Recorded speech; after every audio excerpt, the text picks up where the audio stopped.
তেওঁ চিঠিখন খুলিলে it was evident that to ensure it he needed something more than goodwill.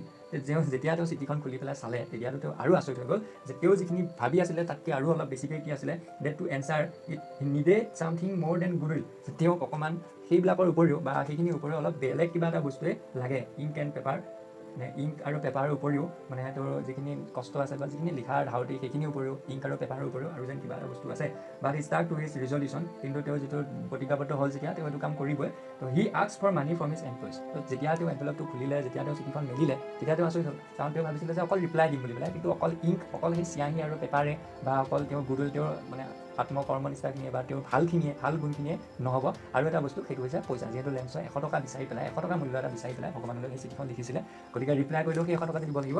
তো গতিকে যিহেতু তেওঁ নিজৰ ৰিজলিউশ্যনত নিজৰ দৃঢ় প্ৰতিজ্ঞাবদ্ধ হৈছিলে, নিজৰ সেই কামটো কৰিম বুলি প্ৰতিজ্ঞাবদ্ধ হৈছিলে সেই পোষ্ট মাষ্টাৰজনে, গতিকে তেওঁ সেইটো ভাঙিব বিচৰা নাছিলে। তেওঁ কি কৰিলে, হি আস্ক